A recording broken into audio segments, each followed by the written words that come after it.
Last time on the Kaiju Caballeros, the boys embarked on their new adventure into podcasting, where they introduce themselves and discuss the end of Super Sentai.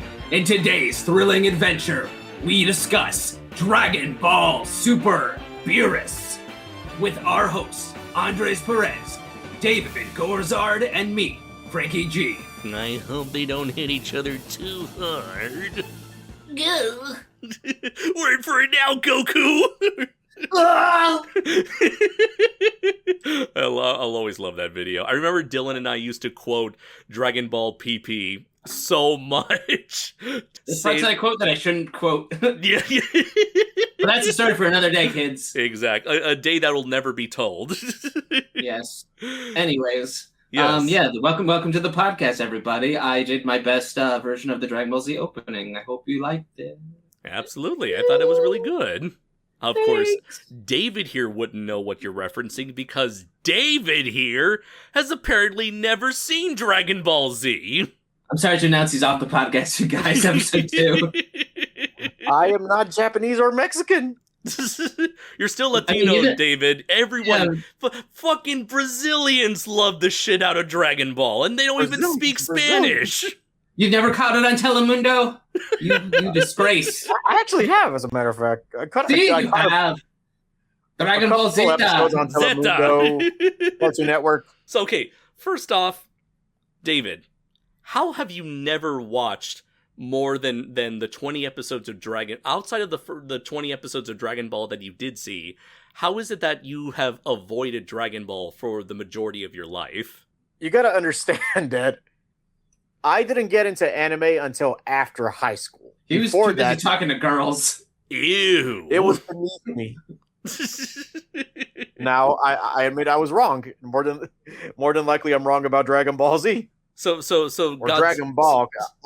I'm confused what to call it by this point. So Godzilla, that's perfectly okay, but anime, that shit's for losers. Well, I mean, in all fairness, in his defense, like, especially with Dragon Ball Z or with any certain staple animes, it's like if you don't catch it at a certain point, that is a tough one to go back into. So I'll give him that. Like, Dragon Ball Z, like, it took me till I was living with my one friend for a little bit to, like, sit down and be like, okay, we're starting with Dragon. Like, I had to sit him down and we just had to go into it because it's not something that you really just go on a lark to rewatch. Mm-hmm. That is it's such an endeavor, especially if you're starting from the beginning. If you don't know where to start, especially. Very true, yeah. So, I'm sorry for taking charge here, Frank, but for David, well, what exactly do you remember from the 20 episodes of Dragon Ball that you saw? Man, this was like back around, 2017-ish? Back during my, the last few years of my piracy days. Uh-huh. Back when you were a good I remember watching maybe like the first 20 episodes. And do you remember the last episode? I remember Goku was in a tournament. Okay. Yeah, with that big. So that was probably the first tournament where he fought Jackie Chun, aka Master Roshi in disguise. Yeah, that one. Yeah. Yeah. So you probably watched the Pilaf arc and then the first tournament arc.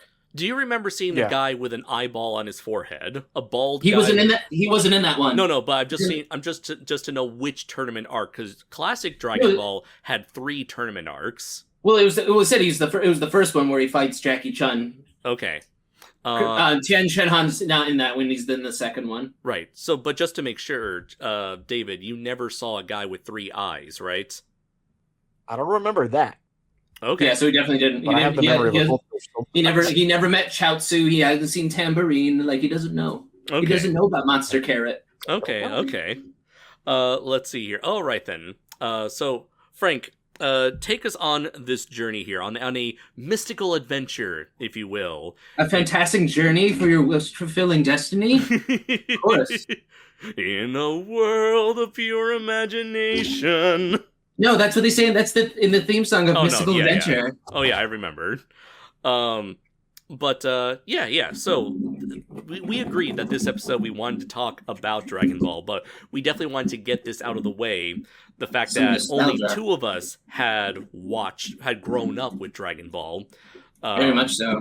After all these years, and we have definitely kept up with Dragon Ball for the most part over the last, like, ever since it came back in 2013 with Battle I of feel like I Gods. definitely more than that was my division. I definitely kept up with it a lot more, I think, than most. At least between the three of us, I think I have the most. Let's see. For me, it's like I watched. So I saw Battle of Gods, Resurrection F. I skipped over the TV portions of Super that covered those two movies again, and then from the Universe 6 tournament arc onwards, I watched all of Super. I ended up seeing all of what was it, Broly, Superhero, and Daima afterwards, and I ended up going back and rereading the entirety of the original Toriyama manga from start to finish. As you should. I have not read the Dragon Ball Super manga, although my buddy Cole has convinced me to eventually read the Super manga and potentially make a video review about that. I hear there's some cool stuff. Oh, yeah, and it's going to be very relevant given what we're going to talk about. And then there's me, who's grown up with it my whole life.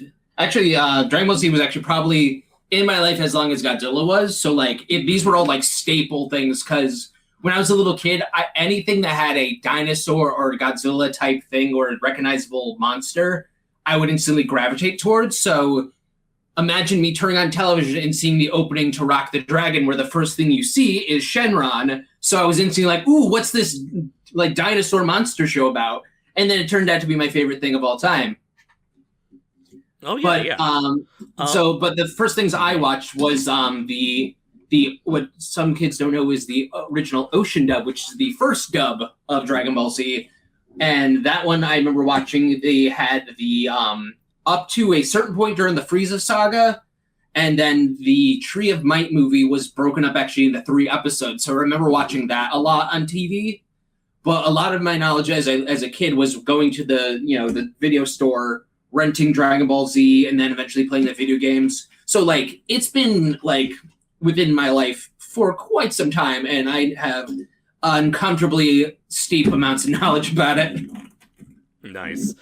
For me, it's like I'm like you. I grew up watching Dragon Ball Z on Toonami back in the day with the original Ocean dub. I want to say the very first episode I ever saw was right in smack dab in the middle of Goku and Piccolo's fight with Raditz, and the reveal that Raditz was Goku's brother. And I was thinking, like, oh shit, I don't know what's going on here, but the bad guy is the good guy's brother? That's crazy. And mine was, like, mixed. It was, like, I think because while I was on... Because the way I remember it, and this is just going a little, like, inside baseball with the way I saw it, is that different channels I had when I was younger had different cable programming. So before I saw it on Toonami, I think I saw it on YTV. Yeah. Because as a kid, for some reason, our household got YTV, which is, I guess... I'm trying to think. It's like Fox Kids or like a Kids WB, but, like, I guess it was Canadian. And I would ever so often, like, I would get it on my channel. So they would show Dragon Ball Z on YTV, along with, like, Battle of the Planets and Voltron. So, like, and Sailor Moon. So, like, that I saw both of those around the same time. So I was very familiar with those two staple animes, is just seeing, like, the Deke/Ocean Dubs version of those shows. Mm-hmm. So my idea of what those characters represent for a while was very obscure. Well, not obscure, was very skewed, I should say. As to, because back then they had to sanitize them very much. Right. So even, like, bad guys would still be like, oh, I'm going to destroy you, put you in another dimension. Yeah. Like, it's time to, like, Goku has been sent to another dimension. Yeah. The next dimension. and then just bizarre dubisms, but, like, that was some of that was part of the charm, and there was some fun. Your father was an average warrior, but he was a brilliant scientist. So, but yeah, there was a lot of odd dubisms that kind of, like, again, going back, obviously are not great, but then at the same time, like, there was some stuff that I just can't deny of, like, being fun. I mean, hell, that's how we got the "It's over 9,000" meme. Yep, Brian Drummond. So. What was it? So yeah, I did grow up with the original anime. I remember this was during the time of Toonami with Dragon Ball, Sailor Moon, Gundam Wing, Big O, And yeah, it was unlike anything I had ever seen. Honestly, I think Dragon Ball may have been the very first serialized story or the first serialized TV show I had ever watched growing up. I didn't. It blew my mind the fact that a story did not start and end in the same episode, unlike say an average episode of like Eddie and Nettie, Powerpuff Girls, or Dexter's Laboratory. Actually, you do bring a very good point. That I just realized that too, because I remember there was a moment where like I was watching it, and like this was like later. This like by the time the Boo Saga was on, yeah. And my dad walked in because I was watching it on television at the, and my dad was like, he's like, Goku's blonde now, and I'm like, yeah. And he like looked at me, he's like, oh, when did that happen? And like it dawned on me, he's like, oh yeah, this show's been on for a while. I was like, because he would watch it with me every so often, but like like when you jump back every so often, he'd be like, who's this guy? I was like, oh no, that's Goku. He's like, whoa. So it was the scale of time, but yeah, it's a good thing, and also the fact again the characters got older. Very true, very true. Another rare thing that we, like Americans, just were not, at least for us kids growing up in the 90s and 2000s, were not used to seeing. And I remember, like, the Boo Saga. At that point, my sister had started watching the Dragon Ball Z with me. And, like, the Boo Saga just went on and on and on forever. So, like, the moment Kid Boo finally dies from that spirit bomb, I remember my sister and I, we were just, like, celebrating, like, finally, this fucker is dead now. Yeah, the Boo Saga is where I jumped off the ship for Dragon Ball Z. Like, I would catch, like, pivotal episodes, like, when stuff happening, but, like, there was a lot of nothing going on in the Boo Saga. And let's see, like after that, like there were the movies, of course. Like Toonami would air a few of them. Yeah, the movie events were always my favorite. Fun fact. In some of the first Toonami trailers they had Don LaFontaine, the voice of the movies, narrate the trailers. Yeah. No, literally the In the World guy said like Goku's name and stuff, which is so cool. Oh yeah, for sure. He did. I think he did Dead Zone and Tree of Might, and then Peter Cullen did a few others. Oh, that's great. I always remember the promo for like Bardock, Father of Goku. That's where it's like, oh, this is gonna be this is gonna be fucking sick. And then what does it say with the history of Trunks? So they had some cool marketing. Yeah. Actually, I'm sorry not to cut you off, to toss this to David now. David, like I said, you weren't watching Dragon Ball Z, but you definitely saw like that stuff like on television, like advertised, right? Or were you just completely away from like cartoons and stuff at that point? It was there, yeah. There, its presence was around in my childhood. I just never engaged in it. Did you ever play the video games at least? Hell no, I never played any of the goddamn video games. I mean, who knows? I mean, I know people who did not watch Dragon Ball Z who love the fuck out of Budokai. So like you never know. Some people just don't. And then some people like are way into the games. What? Is that David? What? What? He said, what'd you say? Urukai? No, Dragon Ball Z Budokai. Budokai. Budokai. Budokai. Budo. Okay, so he's never played the games, as we can clearly tell. I have not. Well, that's what I was wondering. Like, if you absorbed any media outside of just watching it. Haven't read the mangas yet either. I mean, to be fair, neither have I. And then there's me who so funny enough, like back in 2023, I had recently moved back the year prior from Japan to America. I was looking for a new job, looking for a means of getting settled, and I had like nothing but free time on my hands. So that's when I decided, you know what? I'm going to read Dragon Ball, and it was the original manga, because I explained it a little bit prior to the start of this recording for David, but Dragon Ball Z technically does not exist in the manga. So to sort of explain it here, the manga was always called Dragon Ball. There was no Z portion. It was the story of Goku from when he was a child to when he was an adult to when he eventually like has a grandchild and goes off on another adventure. But in the anime, they did initially started calling it Dragon Ball, and then halfway through, after the time skip where Goku defeats Piccolo Jr., they end up rebranding it as Dragon Ball Z. I believe it was a marketing decision to advertise it like it was a new show, because it was already several years old at that point.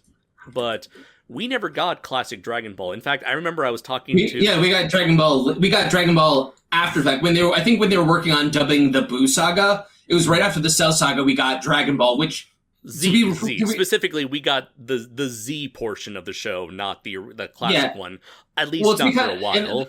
And also because their mindset, it was just because, like, Dragon Ball's good. I love Dragon Ball, but, like, in the eyes of, like, a marketing producer, it doesn't pick up until the first tournament arc, which happens, like, 20 episodes later. True, yeah. So they were like, okay, this other show, Z, like, the Z that they made, this show, starts with a bang. Like, we just gotta rock with this. Yeah, so... And also, it's not as crass as Dragon Ball is. Oh, that is true, yeah. They really, like... It's Dragon Ball Z still has humor, but humor was no longer at, like, the forefront. It was, like, drama and action and stuff. But anyways, we ended up with Z instead of classic Dragon Ball for whatever reason. I remember I told my friend... They did try it a few times in the States. There was a few different attempts. But again, they just didn't work. They didn't work because by that point, Z had solidified itself into the minds of kids back in the day that this is what Dragon Ball is about. None of this Kid Goku shit. Well, actually, no. It was before then. Actually, before Z even came here, they tried Dragon Ball in the early '90s a few times. Yeah, there was two attempts. One, they did it as like a full, a primetime TV special that did all right. And then they did a 6-episode, I think, or a 6 or 10 episode, like, kind of, like, rough draft of it that they put out. And it just was not pulling the numbers that they were looking for. So they scrapped it. And then it wasn't until, like 97, I think, that Z hit the airwaves. So, yeah, they tried Dragon Ball first. It just did not pan out. And then once Z worked, they're like, okay, let's give Dragon Ball another chance. And also by that time... The people who did the dub were more experienced. Yeah. So they had nailed the voices by then. Mm-hmm. Because early Dragon Ball dubs were fucking rough. Oh, yeah, for sure. It was kind of like the Wild West back in the day in terms of anime dubbing. Because, like, it was a crapshoot as to, like, what quality of dubbing you were going to get. And I would say, like, it wasn't until, like, Funimation established itself as Go ahead. The other fun facts, like I said, I know too much about this shit. Funimation actually had to redub the Ocean dub's work. So for the first half of the original Funimation dub, they were trying to mimic the Ocean dub actors. So it sounded weird. Vegeta sounded so fucking weird because Chris Sabat was trying to do a Brian Drummond impression, and he sounded, but like way more higher pitched. Yeah. So like Vegeta sounded really, really bizarre in the first Funimation version. It like look it up later on your own time, folks. But like he sounded real strange. Oh yeah, for real. And then eventually they had to go back and redub it when they released it on DVD, so that the uncut editions, so that the old DVDs would match the old performances, or the older episodes would match the quality of the newer episodes. Yes, after they had gotten the chance to better understand these roles and their work out the kinks in their performances. Yeah, so there are several reiterations upon them. With as media evolved, Dragon Ball Z's foray into home media and stuff evolved as well. Oh yeah, and so which dub am I supposed to watch when I get to Dragon Ball Z? So when you get to Dragon Ball Z, the most solid recommendation I can give you, and this is the recommendation I gave my friend who got into Dragon Ball Z, is I would recommend watching the Kai dub, because at this point you don't need any of the filler or the awkward baby steps of the original dubs. Hold on, Frank. We got to explain what Kai even is to David. Yeah, I heard some things. I was about to go into it. Christian things. So Dragon Ball Z Kai is essentially Dragon Ball Z without the filler. So some people like filler, like I don't mind it, but if you're trying to just get the story, the play-by-play, everything kind of truncated into a nice, efficient package, Dragon Ball Z Kai is kind of the one you want. They cleaned up the animation a bit. The dialogue is more close to the manga, or how at least was supposed to be said. And again, like, the episode count is like, I want to say it's like 50 shorter than the original, because they kind of quicken the pace. Like, the Saiyan arc, I think, is 10 episodes. Wait, hold on. Let me look it up. DBZ versus DBZ Kai. So, like, I'm looking up the Wikipedia article, and it's a remake of Dragon Ball Z. It's a essentially, yes. Like I said, it's a remake where it's a re-edit. And there is some original animation within there that's sometimes it works, sometimes it doesn't. Yeah. So it's like what King of the Monsters was to 1954. No. Yeah. Basically, except like King of the Monsters added original footage into alongside that. So, or what Ghidorah was to Ghidorah? No. Kind of basically. What do you mean, kind? No. Here's what they did in Dragon Ball Z Kai. First off, in order to this came out, I want to say in the late 2000s or early 2010s. It's hard to tell because it's been so long. It was like 2010s. Okay, here we go. 2009 to 2011, and then later they did the Buu Saga, the remaining portion of Dragon Ball Z from 2014. Which they didn't abridge all that much. They just cut out the Otherworld tournament, which was a big loss. Yeah. Oh wait, it's now I'm reading the article more thoroughly. It's a remastered version of Dragon Ball Z, like yes. Like how they tried to remaster Mighty Morphin with those stupid but it's better. That were never in the original. Yeah. It's done a lot better, and there is a few parts that have like new animation that every so often can be very jarring, but I would say on the whole, if you've never seen Dragon Ball Z before, you won't be able to tell the difference and you'd enjoy it. Yeah. Okay, here we go. Here's the episode count. The original Dragon Ball Z anime had 291 episodes. Jesus. Now, for Dragon Ball Z Kai, which is the truncated version, 167 episodes, which is nearly half of the count from the original run. Yeah, well, it's mostly because the Buu Saga is pretty much left almost entirely intact. Just because there's even the filler episodes in the Buu Saga have relevance, and it sucks. Yeah. So here was what happened. Why, like, Dragon Ball Z especially is notoriously stupidly long, and people have made jokes about how awful the pacing is. It's the same deal with the One Piece anime. How many episodes does it take how many episodes does it take for a Saiyan? Oh no, how many Saiyans does it take to screw in a light bulb? One, but it takes 19 episodes. I'm sorry for that, ladies and gentlemen. Cut that out of the show. Cut that out of the show. No. I'll make them all suffer.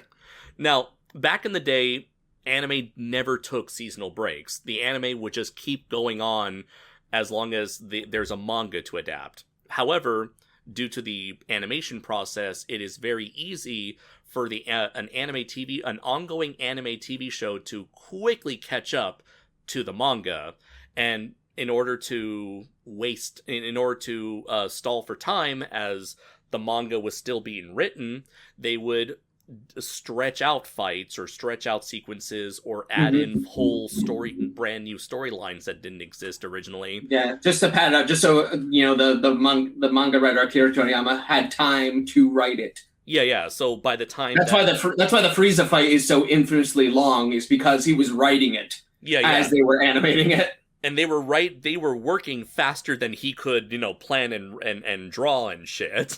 So eventually, it was almost like a race, like a race against time. So by the time Toriyama was further up ahead than the manga, then the manga could move forward and adapt more of the story from the manga. But then, they ran into a problem again. Better stall for time until Toriyama's further up down the line. And that's the case with literally every manga adaptation into anime, whether it's Dragon Ball, Bleach, Naruto, One Piece, all that shit. Nowadays, however, I want to say it was around the 2010s with stuff like, Attack on Titan, My Hero Academia, One Punch Man. They all started doing the seasonal route where they would only, take 26 episodes or 12 to 26 or whatever episode, however many episodes to adapt a portion of the manga, and then wait however long it takes to eventually get season 2 off the ground. And that would give a lot of time for the manga writers to write their manga, and it also gave animators time to cut out all the bullshit and just get straight to adapting the story. Yeah. But yeah, that is pretty. And the funny thing is with One Piece in particular has been going on for 20 goddamn years, has over 1,000 episodes, and finally they decided to start going the seasonal route and have officially referred to the first 1,000 episodes as season 1, which I think is really fucking funny. So I should not watch the Ocean dub of Dragon Ball Z. Well, the Ocean dub, Dragon Ball Z dub is not bad per se, but again, if you're looking to see Dragon Ball Z in its entirely for the first time, watch it in Kai because it's consistent. Watch Kai. And there's only one English dub for Kai, so that's even more easy for you. And also the Ocean dub doesn't complete. It stops at one point during the Namek saga. And then they pick back up. I'm not even kidding. I think not until the Cell saga. So like, there's a big gap between Ocean Studios dubbing part of Dragon Ball Z, and then we picked it back up. Oh. And also, it's hard to find the other half of the Ocean dub. Oh, here we go. Ocean dub only covered the first 53 episodes of DBZ before the switch over to Funimation, and then eventually Funimation would go back and redub those first 53 episodes. Yeah. So yeah, watch Kai. Dragon Ball, you can watch. There's no other version of Dragon Ball. You can watch it just straight through. Oh yeah, Funimation. There's no Kai version of classic Dragon Ball. There doesn't need to be. It's fucking Dragon Ball. Yeah. And here's the interesting thing: you could also listen to the original Japanese dub. Now, for the longest time growing up, a lot of Americans hated the Japanese dub because Goku is voiced by a woman and has a high-pitched voice, only because Masako Nozawa. Put some respect on her name. Absolutely. I was about to get in that. So, like, when Goku went from being a kid to an adult, they decided to keep Masako Nozawa as the voice of Goku, as well as the rest of Goku's family.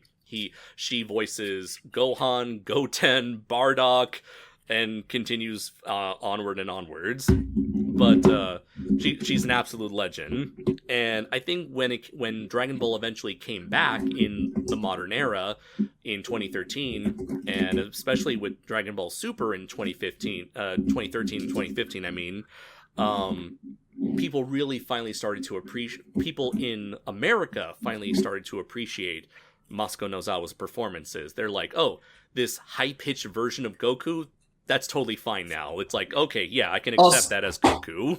Also, what is it? The portrayal that Masako does actually is more true to how Goku is, because, like, for all intents and purposes, Goku is a hillbilly. Yes, and that's how she makes him talk. She makes him talk like more like an idiot. Yeah, with a hick accent. like I obviously can't do it because I can't speak Japanese, but like even when he's in like his most serious moments, even when he's making like these epic speeches, he's still kind of like talking like an idiot. And I can't do it justice, but he's basically saying like all these profound things, but he's saying it in very simple terms. And that has never been recreated in any of the English dubs for Dragon Ball, for any version of Dragon Ball when it comes to Goku. Yeah. So a lot of that nuance is lost. Even Chi-Chi also speaks with a hillbilly accent in the Japanese dub. Which is funny because she came from royalty. Yeah, but she did grow up in the mountains. Let's not forget that. Well, yeah, her dad's the Ox King. What do you expect? But did the subtitles reflect that hillbilliness? To a degree. Yeah, like again, I'm trying to think of an example, but like, I think like instead of like he'll say things like "what you talking about" or "I ain't doing that." Like he'll say "ain't," "can't." Like he'll say like shorthands for stuff.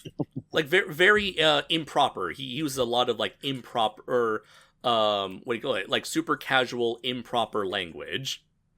Yeah. And that's the case with Goku. Like even Goku is a character who ends up meeting a lot of like high-end beings. He ends up meeting God, he ends up meeting God's boss, he ends up meeting the God of gods, and the CEO of being God. The CEO of God. And each time he reaches a newer, higher level of deities, he still treats them like they're his, he refers to them like they're his next door neighbors, showing... But also this, which is also very much to his character originate, which is Sun Wukong, the Monkey King, who again is a fucking monkey who's like, hey, I'm gonna fuck around in heaven and see what happens. Yeah, he is the definition of fuck around and find out.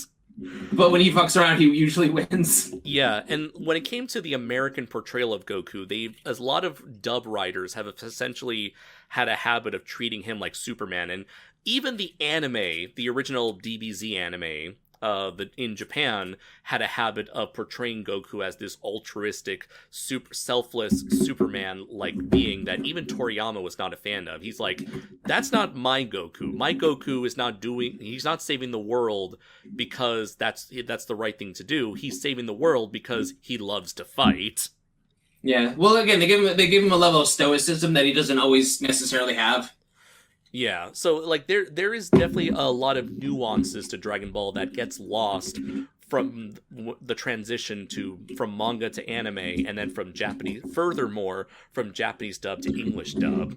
So also, with the Japanese dub, you get a lot of the insert songs still if you listen to it. Oh yeah, Funimation.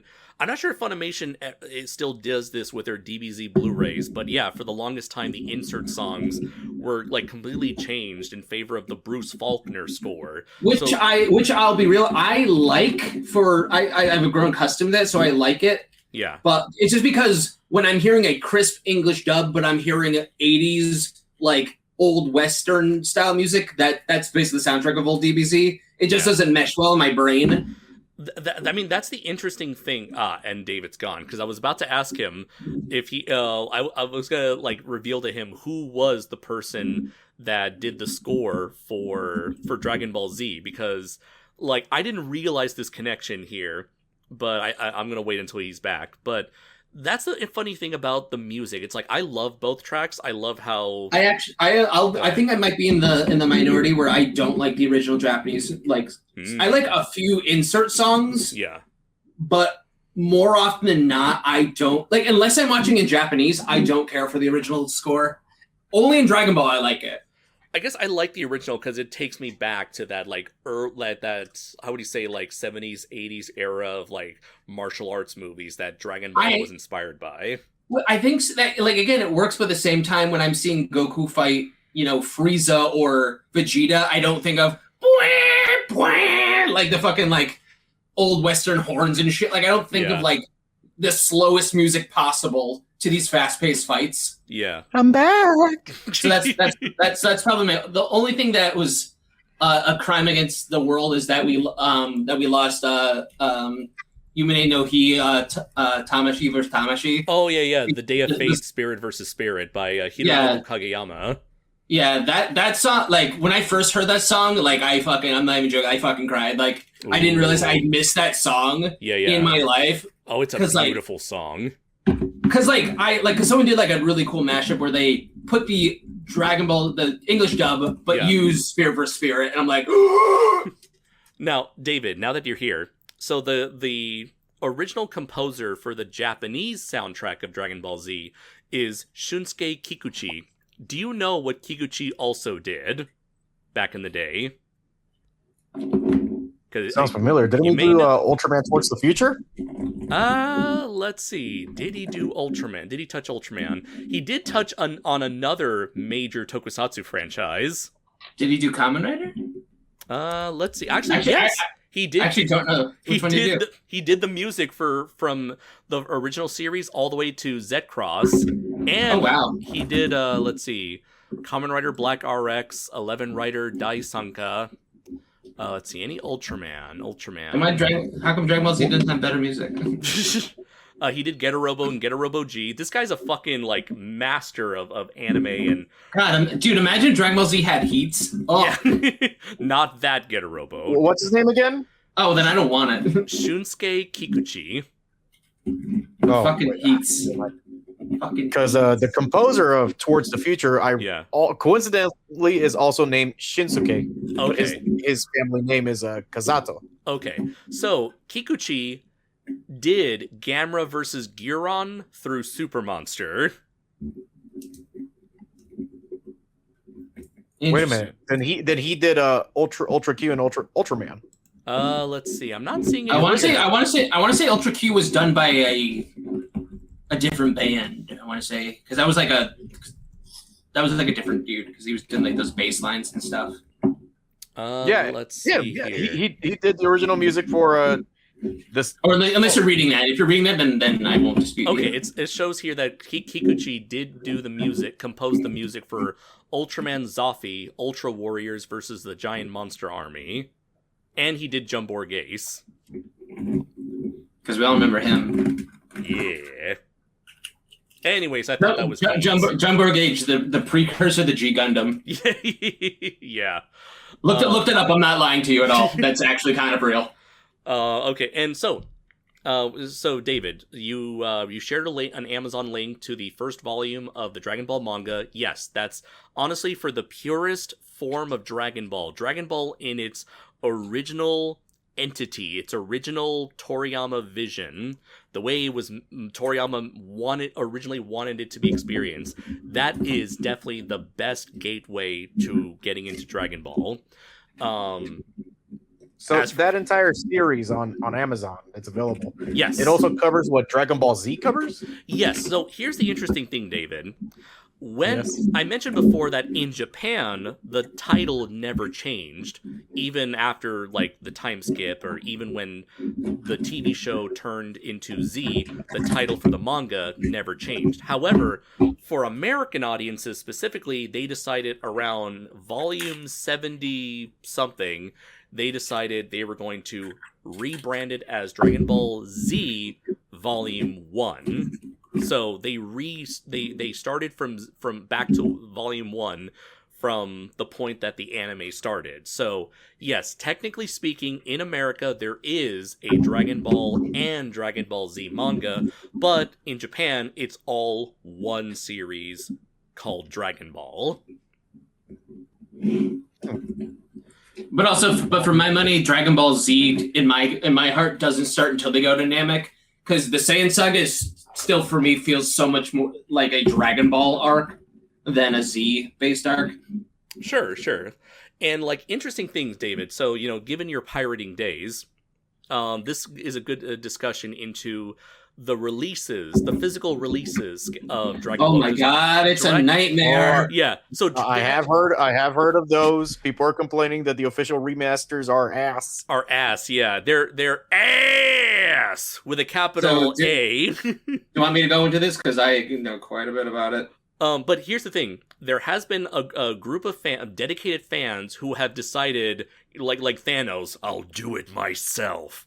And they have called Seed of Might. Seed of Might. They have remastered it, and it's available through torrents. They remastered all the specials, all the movies, all the TV shows, and you can listen to any dub you want and just slap that shit onto that. I think it's like 4 terabytes of data. So yeah, we won't tell you how to get it, but just look it up and you'll figure it out. Right. And you know what? If you don't, because we're no snitching podcast, and right. They're doing the Lord's work, and we don't want them to be taken away by Toei. Yeah, and even when, like, what was it? There was the French company that was doing a remastering work that was as good as Seed of Might, and Toei said, "Oh, that's actually better than what we're doing. Fuck you, you can't release any more volumes." And everyone in France was like, "Oh shit." Because they were like releasing it. Seed of Might isn't technically doing any release of anything. Right. They have produced it, and they are saying you can get it, but they are not saying, "Hey, this is a release we've done." Right. They're not selling it. It's just on torrents. But anyway, so technically, there's nothing that they can come after. It's like, we're doing this on our own time. You can't touch us with that. Right. And the other thing is the Japanese dub. Here's the thing. When David was asking which dub to listen to, and we're just default to the Kai dub. But the interesting thing about the Japanese dub, I would have recommended the Japanese dub, but the thing is, with an asterisk, because the Japanese dub has aged like milk. due to improper preservation, and the fans themselves have managed to remaster that audio, and they have desperately been offering it to Funimation, to it's like messed up. Like, for a show that is as popular as Dragon Ball Z, it's one of those things where I actually do not own any proper, full, complete version of Z or Dragon Ball myself. I own arcs and parts that I enjoy. Like, I have some of the Pioneer single releases on DVD of select episodes, because the Pioneer DVDs are okay. They're still in 4:3, but like, you know, you're getting basically VHS quality on DVD, so it's a little better than nothing. But on the whole, the big thing that Funimation did really was they decided that now that modern television exists, hey, fuck 4:3, 16:9 all the way. And David is someone who, as you know, like someone who, you know, fucks with formats and like upscales and all that shit. They like fucked it up bad. This would make you like so mad looking at how badly they did this. I've seen screenshots, and I'm looking at them right now, and I'm thinking, what the fuck is this? Yeah, like it's up, like it's cropped, overly saturated, or they try to add artificial grain in other cases for the remaster. They just did everything that no one wanted to ask them to do. Like, because so, like, when I would, for a long time, I would see videos on YouTube of, like, because I always thought people were fucking with the colors to, like, avoid copyright strikes. Then I realized, oh, wait, no, that's how it looks on DVD. Like, garbage.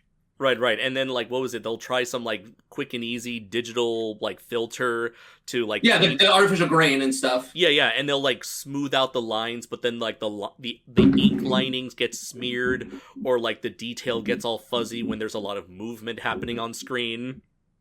And it just one of those... That's actually another reason why I recommend Kai, because Kai is at least in 4:3. Oh, no. Kai is still widescreen. They just happen to be better at it. They will... No. Asterisk. Oh, yeah. Are you sure? Oh, no, yeah. Kai is still, like, a widescreen 16:9. But at least that was designed around it being that way. Yeah. It was like they tried... It wasn't like they just chopped off, like, the top and bottom. They made sure to reframe every single shot so that you're at least getting most of what is meant to be seen on screen. And it's also one of those things where, like, again, if you're watching it on like in an old CRT and stuff, like, you probably wouldn't have realized or known, or like if you saw it on broadcast television. But now that you know that everyone knows how it's supposed to look, you're like, this is fucked. Because actually on Crunchyroll, you can watch the English dub where it's all cropped to shit, and then if you switch to the Japanese language, it goes to the 4:3 Japanese version. Yeah, oh yeah, it's weird. Especially like it's also... and it looks better. Yeah, and again with an asterisk, but like it's not, you know, grainy and ugly looking. Exactly. And then here's movies are that way, which is bad. Here's also like the weird thing. When they started releasing Dragon Ball onto Blu-ray, they asked fans, it's like, do you want it in its original 4:3 ratio, or do you prefer cropped and widescreen? And everyone said, yes, we want 4:3, and guess what Funimation did? We got the widescreen cropped version. I do not understand that, because it's possible to present a widescreen and 4:3 version through seamless play, but no distributor takes advantage of that? No, nobody. Apparently, they're like, no, this shit looks. We can't possibly release a 4:3 show in whatever year this is. And the shame is that there were attempts. There was two attempts that got kind of close. That were somewhat official releases. There was the Dragon Box, which is out of print and turbo expensive, which had 4:3. But it was just kind of old. Like, so you're getting like a raw version in that release, but because of its scarcity, no chance. And then they put out the level sets, which was their attempt to make a nice quality version. It looked good on Blu-ray, but at the time, no one was buying that shit. So there was like, well, no one's buying it. Back to the same old format. So we were very close to having, again, another good release, but then they just scrapped it because they didn't think it was marketable. Yeah, so like if you still know your way around torrenting, David, I will shoot you the link. Andres, that never goes away. I just found some right now. Seed of Might is perhaps your best way to get into the anime. Yeah. Now, granted, I found it. I bookmarked it. I found it. Keep in mind, this is still like the 291 episodes. This is not. Yeah. Wait, you know what? Hold on. It's 500 gigabytes. God damn. I believe. No, it's it's like pristine. Hold on, Frank? Do we know if Seed of Might covered Dragon Ball Kai? Because if so, then that would be the best version for David to watch. As far as I know, they have not done Kai yet. Because they did GT. I want to say they found doing Kai unnecessary because it kind of already is its own thing. Right. Because that one was already touched up already. This was to touch up the original presentation. Mm-hmm. Right. As opposed to touch up a touch up. Oh, that would make sense. Because like I said, Kai has other things going on outside of it being touched up. Like I said, it has other unique animations in a different title card. It has a handful of things going, and also it was put on mod. It was made in hold on the modern. Seed of Might did cover. This. Go ahead. I just shared it on the thing. I can't click that. Seed of Might did cover Dragon Ball Z Kai because the colors were still fucked up on the Kai version. Like I said, I wouldn't have been able to. I know they were very washed out in certain points, but yeah. Oh, I see it. Yeah. I'm looking at the link that David shared. Yep, it there is Kai right there. Well, like I said, I hadn't checked because I'm on their little secret site, but yeah. Oh, but as someone who watched Dragon Ball Z, I probably don't watch Kai. I usually watch the OG just because I like hurting myself by watching the whole thing.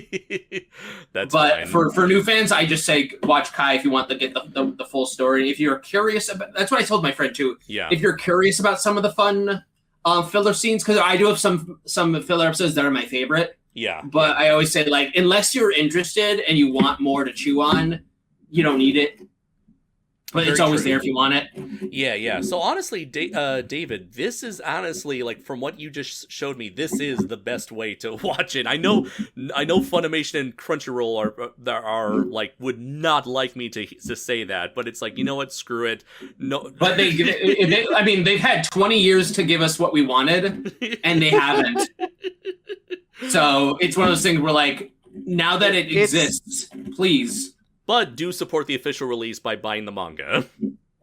No, honestly, I would say that, again, for me, I've supported the official release by buying older out-of-print DVDs that I wanted. It's at least for me, that was the only way. Because, this is cool, but, I like having it. I like being able to, watch it on my television. Yeah. And stuff. So, I do have reverence for, popping in the VHS tape or, putting on the DVD and stuff to get that old nostalgia crunch. Because you also get a few other things that I feel you miss if you have, a touched up version sometimes. It's to bring it back to Godzilla and Toku stuff.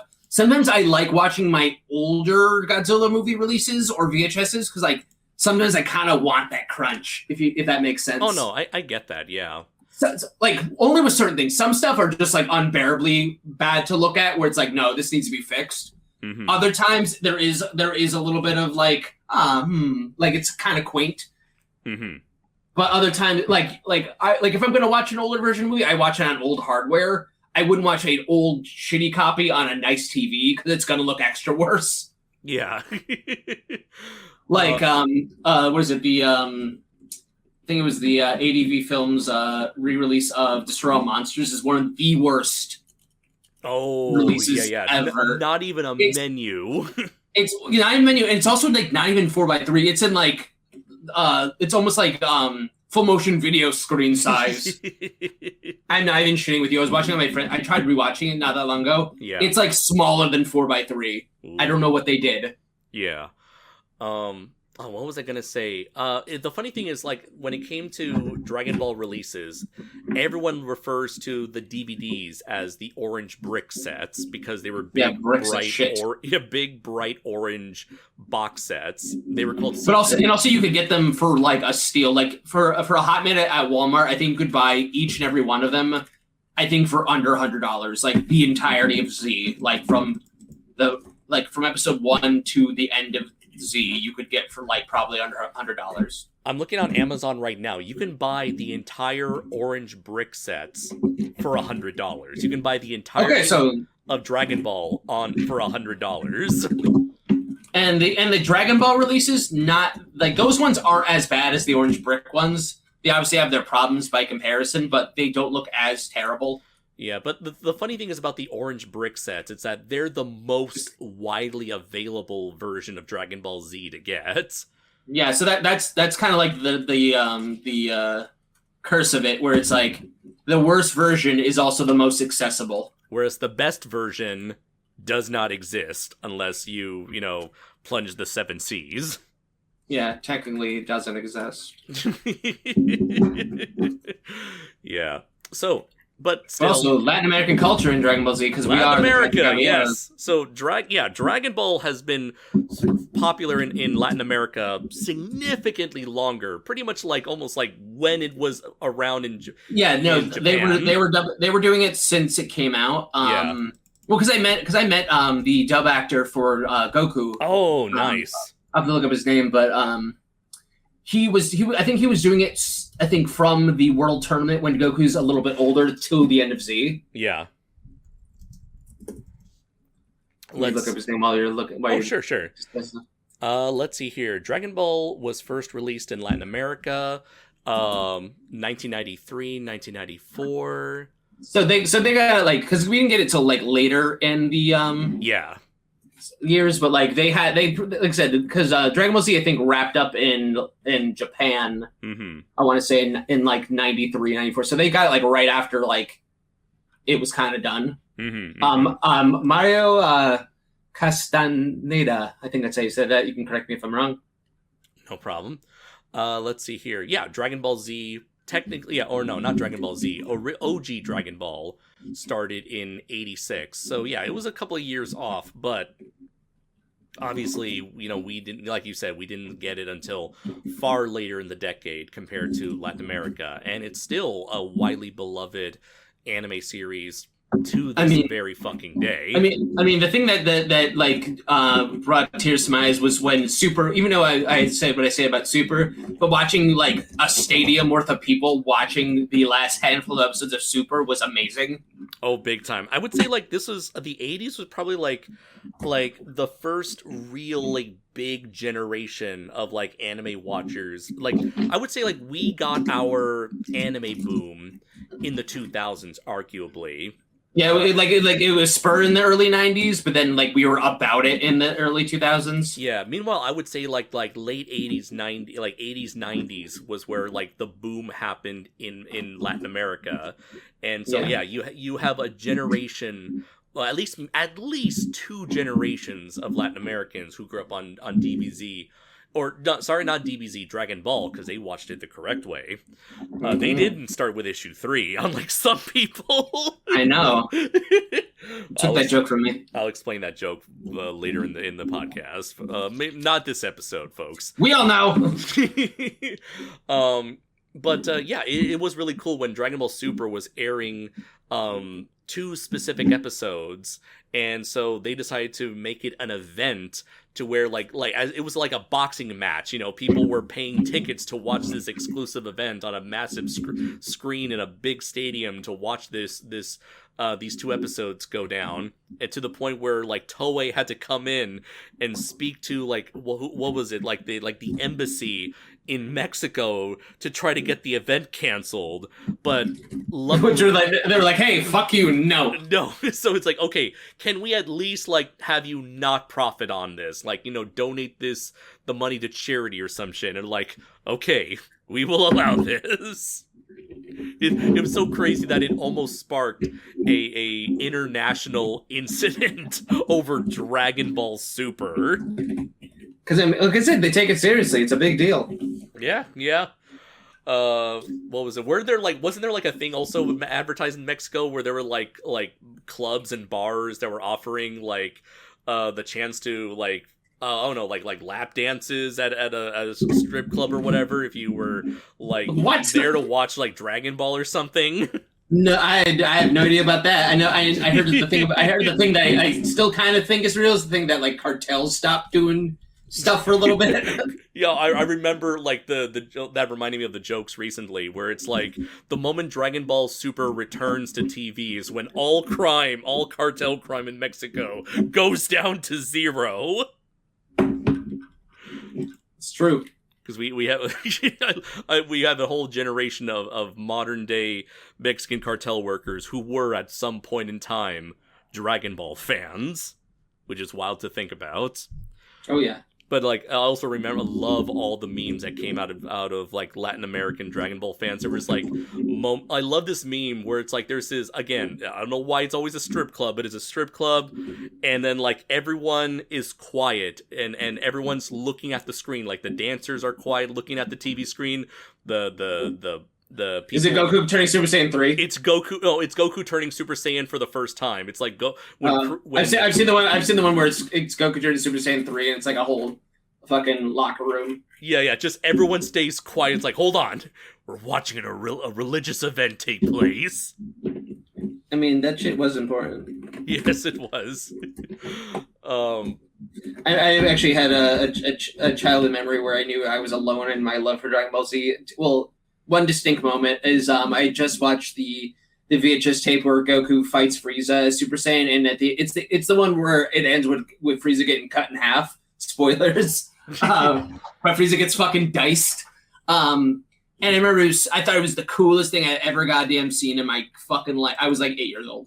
And I brought her to my aunt's house because my cousin was going to be there, and I was so hyped to show him. Yeah. And he could be so the most uninterested you've ever seen a human being in your life, that like my soul slowly just left my body. And just like I was so excited, and he was just like he wasn't mean to me about it, but he's also like, okay, like I was like, no, it's important. You understand? It's still real to me, damn it. Because I was like, I was hyping, because I was trying to sell him. I was like, no, it's really cool. It's really cool. This guy gets cut in half. And he's like, okay, I'm waiting for that guy to get. And then we did. He's like, oh, okay. I was like, man, fuck. It's where I realized, because my cousin, it was funny. So my cousin was like big into Star Wars, like an equally as nerdy thing. Yeah. But like again, much like David, like he was into dorky stuff, but just anime was not one of them. So like David is very valid in not digging Dragon Ball Z, because again, I was showing it to a person who was also into sci-fi and nerdy shit, but like he was just like, nah, Dragon Ball Z ain't it. And I was like, man, fuck. Be cool, dude. And then another moment from my childhood too is when Goku was turning Super Saiyan 3, and my dad walked into like the moment, where he's like going like and my dad made a joke, was like, man, is Goku trying to take a shit or what? And I was like, shut up, Dad. Like I was laughing, but I was like, shut up. It's badass. So I was so mad, but he wasn't wrong, because the guy, he was screaming for like 5 minutes.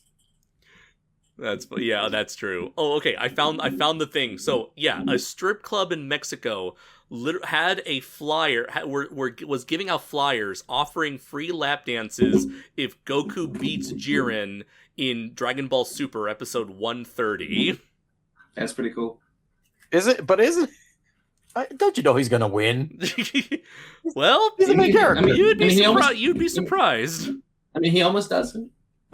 I mean, I'd be spoiling it, but things may go. I mean, you only got 379 episodes to go till you get there. Bitch. It'll be a few years before I get there, so I'll probably forget. Don't worry about it. It's not worth watching. Yeah, so this is a good means of transitioning into the modern super era of Dragon Ball. So I'm out. This is not the golden era? No, we just finished the golden era. Like this is like I'm gonna be a grumpy old man about it all. Okay, so the Dragon Ball / Dragon Ball Z manga lasted from 1984 to 1995. That was the manga, and the manga ended with an older Goku who takes on this is 10 years after the end of the previous story arc, and they spend a couple of chapters showing where everyone is now 10 years later, and majority of the characters are now adults, and Goku, he takes on a new protege and goes off on another adventure, because Goku's always looking for that next big challenge. So that is the end of Z. Well, yeah, the end of Z / the end of the Dragon Ball manga that Toriyama envisioned, because by that point he was over it. He wanted to move the fuck on to something to other things. But I will say, in my heart of hearts, arguably the end of GT is better. But arguably so, yeah. So GT. That's just me. That's just me. So GT was a direct sequel without Toriyama's involvement. Toriyama, he only created the character design, the initial character designs for the show, but did not contribute to the story. That was all Toei staff. And it was very divisive. A lot of people hate it. Not a lot of people jive with it. It may have its supporters, but overall, it has its, much like Super, it has its moments. Not all of them are great, but it introduces some cool stuff. Yeah. So kind of like with Shotaro Ishinomori and Super Sentai and Kamen Rider. Yeah. Pretty much like how modern Kamen Rider and Super Sentai, they went ahead and did their own thing without Ishinomori's involvement. Although, I mean, they can't anymore because he's way dead. Yeah. Well, here's the thing: Ishinomori was only involved in the first 2 seasons of Super Sentai. Then Toei did their own thing afterwards, while he was doing Kamen Rider. And Kamen Rider, he stuck with Kamen Rider up until his death in 98. So like Kuga onwards, from the year 2000 onwards, was that. So he was definitely more invested in Kamen Rider than he ever was in Super Sentai, arguably. Mm-hmm. Anyways, so this is relatively a similar situation, David. And GT came and went. It was they tried to extend it, but it failed. And then they eventually, this was years later, 2009. Yeah, and also for reference point, GT, Dragon Ball Z wrapped in 93, GT was 94, 95. No. So no. This, the anime. I'm pretty sure it was.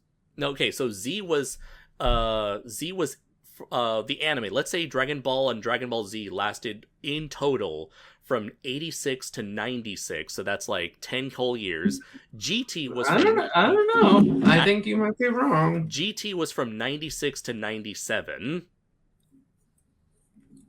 At least in Japan. We didn't get GT until the early 2000s again, around 2003, 2004, I want to say. So Kai, Dragon Ball Z Kai, this was a remaster of Dragon Ball Z. Lasted from 2009 to 2011, and then it took a while from them to eventually come back and finish it up because there was a controversy with the musical composer being a plagiarist. Also, the first Dragon Ball Z game we got was Dragon Ball Z GT Final Bout. That's very true. Now with what's his face, Steve Bloom as Goku. Oh yeah. So now we are entering what's called the Super era of Dragon Ball, where it started with 2013. We had Toriyama. This was several years after Dragon Ball Evolution came out, which was the horrific live-action movie that whoa, easy. Nobody wants to remember. Easy. You of all people. Easy, buddy. Go easy on him. But also the Hollywood movie or the Hong Kong movie? The Hollywood movie. But also, there's a fun fact that the actor who played Piccolo came back to play Zamasu in Super. Yes, yeah. He even because under a pseudonym because he was under contract, so he technically couldn't do it through the guild. So he's like, "Hey, I don't fucking care. Just let me be in Dragon Ball Z. I want to do the voice," and they let him. And he did another. He voiced it. He portrayed another green villain, ironically. Yeah, because he cared so much about Dragon Ball Z, and he was bummed that Evolution was garbage, and he's like, "Hey, this is my my apology to the fans. I will voice a cool character." So you know who was also bummed out about the whole thing? Akira Toriyama. Well, him too, yeah. But most of all, Toriyama. In fact, Toriyama, he tried to. He was an executive producer, but he didn't have much say over it. And so whenever he made suggestions, they say "Yeah, sure, here, thanks for your input," and then proceed to not follow up on that. So much like the Roland Emmerich Godzilla scenario, where they're just so what about this? And no. Yeah. So he was so burned on the experience of Dragon Ball Evolution that specifically motivated him to get back into writing Dragon Ball for the first time since forever, and ultimately created a movie. He wrote a movie in 2013 called Dragon Ball Z Battle of Gods. Snore. And that's when Goku is fighting the big purple cat god of destruction named Beerus the Destroyer. Yes. And the movie was naturally a success. It was a huge success. Yeah. And they We decided were to follow excited to see Goku again. Yeah, everyone was excited to see Goku. Goku had appeared in crossovers and specials and reunion And also the video games were video still games, of ongoing course, up to that point. So like there was no gap of Dragon Ball Z happening in the States because, like I said, we got it late. But if you compare it to when Dragon Ball was done making shit in Japan, it was a way bigger time gap. Yeah. And so Battle of Gods was successful enough to where they did a second movie, again, penned by Toriyama, called Dragon Ball Z Resurrection F, in which it literally resurrected their most popular villain of all time, Frieza. And it was another success. Granted, fans do not think that it's a good movie. It was a financial success. Critically, it is very disliked. Yeah. Every movie has its supporters, but yeah, the popular opinion is that Battle of Gods is good, Resurrection F, not so much. And so, however, the financial success of both movies resulted in a new Dragon Ball anime to be made, and that was Dragon Ball Super. And interestingly, they decided for the first two story arcs of Dragon Ball Super, they were going to adapt Battle of Gods and Resurrection F. And also, and again, you can't see this, folks, but Andres is making the biggest air quotes you've ever seen. Yeah, so when they adapted it. David, you still there? Yes. Okay. He's listening patiently, like a good boy. Yes. So go on, Granddaddy. Tell us how you won the war. Yeah. So they adapted the two movies into the first two storylines of Super. I believe this was done either to give Toriyama more time to start making up new ideas for the Super anime, because at the same time he had picked. Well, he wasn't really writing Super. It was another guy. Right. I was about to get into that. He had picked a protege named Toyotaro, and Toyotaro was a Dragon Ball fan manga artist back in the day, and he took him under his wing, and together they collaborated on the Dragon Ball Super manga. In pretty much like, this is like a weird thing where it's like Toriyama would essentially write a couple notes and outlines. He would give the notes to Toyotaro to create the manga, and then he would give the same notes to Toei to create the anime. So you had two distinct versions of Dragon Ball Super done by two different people, two different parties, from the same, adapting the same notes from Toriyama. Because Toriyama... And the manga is still vastly better than the anime we got. From what I've heard. At least that's what I've heard. But it is. The interesting thing, yeah, it's like at this point Toriyama, even though he was willing to write the movies, but when it came to the TV shows and manga, he was done with that shit. He's like, I'm too old for this. I'd rather like scribble some notes on a napkin and have you guys do the rest of the work. And also he was just doing other fun stuff. I think he was still drawing, like, I think when they do like the remake of Dragon Quest and stuff. Oh yeah, he still did designs for Dragon Quest. He was doing other stuff like Jocko the Galactic Patrolman.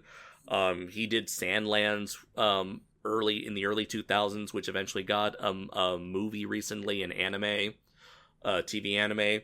But yeah, that's generally how Super worked. It was basically what I always call it as Dragon Ball designed by committee. So this takes place within the 10-year time skip right before the end of Z, when Goku flies off with his protege. So we get to see a lot of the characters as we remembered them prior to the time skip. And yeah, this is like it's pretty soon after the ending of the battle with Majin Buu. So it's like, pretty soon after that. So everyone's kind of like back to their normal everyday life. Yeah, very back to basics, just like how we remembered them, getting into crazy shenanigans, and there's also a multiverse introduced, multiple gods introduced, and a lot of characters, a lot of fighting. However, I would say that Super is a mixed bag. I would say, like, there's a lot, like Frank has been saying. there's cool idea. Like the best way I can describe it is there are very, very, in my opinion, very interesting ideas presented in Super. The biggest issue I think has to do with, again, much like with Z, is that because it has an anime constriction, they either take too long with the TV schedule, TV production schedule. They either they take too long or overextend an idea, where like a certain arc or battle seems to be over, and then it keeps going longer than I feel that it should have, and then it just devolves into kind of pointless like power-ups at that point, which is arguably a lot of people could say that about most of Dragon Ball Z, but it comes to a degree where it's almost like insulting. Very true. With how bad it is, like for example, I think it was like the arc right after that where he fights in a doppelganger of himself. Interesting concept of how the doppelganger is introduced. Characters that are reintroduced. Again, they reintroduce old concepts and stuff, and it's cool. But then they have a resolution, and then they just keep going after that. Like, it's not resolved yet. So, like, it overinflates itself more than it needs to. Yeah, and it also doesn't help, like, especially for the first two story arcs, they're telling the same story that we just saw in theaters, only instead of high movie quality animation, we have a lot of very lackluster, if not dog shit animation. So, and on the whole, like Dragon Ball Super, technically, I would only say it has one original story arc that's not based on a movie and that isn't a tournament arc, and it's the Goku Black Zamasu. Like, that's not incorrect, because the Tournament of Power, there's no villain there. It's just a tournament. True. Yeah. There are stakes to that tournament, but the characters introduced are boring, not really that interesting looking. And again, it's a tournament where it's a free-for-all style thing. So again, there's stakes involved, but no one's the bad guy here. You know what I'm saying? And it goes on for way too fucking long. Yeah, it's an interesting concept for sure, but like I said, it was fun-ish when it happened, but zoinks. Yeah. But then they made the Dragon Ball Super Broly movie, and that movie kicks fucking ass. Yes, it is. So again, Toriyama is back in the writer's seat. He apparently wrote a screenplay that was initially 3 hours long, which I don't know how that's possible. I'd watch 3 more hours of that fight. But he eventually, it came out in 2018. This was like right around the time that Super had ended. I got the chance to see it in theaters while I was living in Japan. It was a fantastic experience. Fun fact about the Broly movie. Yeah. During the big fight where you hear the chanting of Broly and Gogeta, apparently that was recorded from those crowds in Mexico. Oh, that's so fucking cool if that was the case. Again, that might have been a rumor, but I heard somewhere that like some of the war cries or battle cries were from those crowds. Oh. So, or like if they weren't from them, or they were inspired by them. Okay. I believe. I think it was inspired by, but like the roar of the crowd when there's a certain part of the soundtrack where like Broly's doing his thing and you just hear Broly, bro, like you just hear this like chanting, but it sounds like a giant audience like cheering for this like fight to happen. But apparently that was like a direct homage to those screenings of Super in Mexico. Yeah.